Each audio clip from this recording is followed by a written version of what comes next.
After being kissed into unconsciousness by the Silver Dragon Queen, she, who should have ended my life, instead cast a healing spell. By the time I woke up again, 2 years had passed.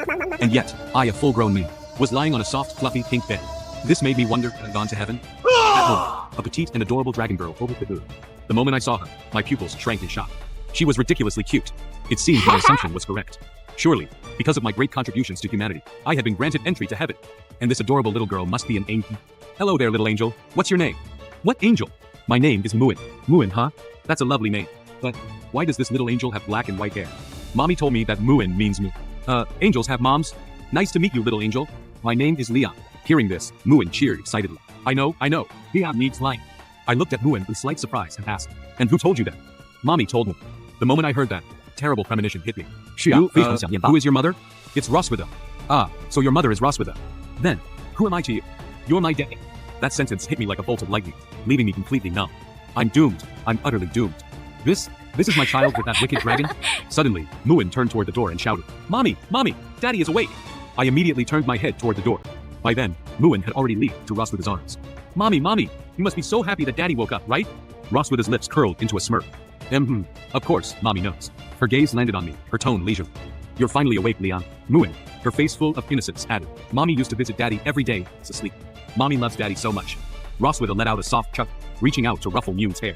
Yes, I missed Daddy very much. Her gaze remained fixed on me, her smile growing more sinister. Now that Daddy is awake, it's time to properly cherish him. Then, Roswitha gently patted Muin on the shoulder and said, Little Muin, go play outside for a bit. Mommy and Daddy need to talk about some grown-up matters.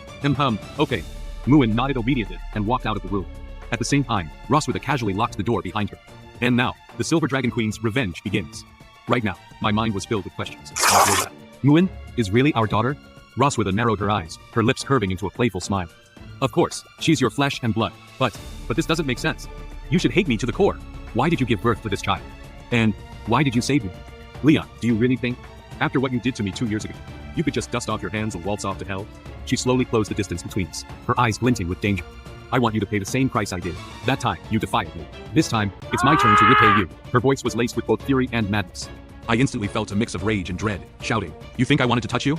Humans and dragons are fundamentally different. I felt disgusted just laying a finger on you. Roswitha leaned in slowly, her face nearly touching mine. Oh? So touching me makes you feel disgusted? As a straight man, I answered without hesitation. Of course it does. But those words completely set off Roswitha's revenge. The next second, Roswitha's tail wrapped tightly around me and slammed me onto the bed. She straddled me, her eyes gleaming with danger, her lips curling into a smirk.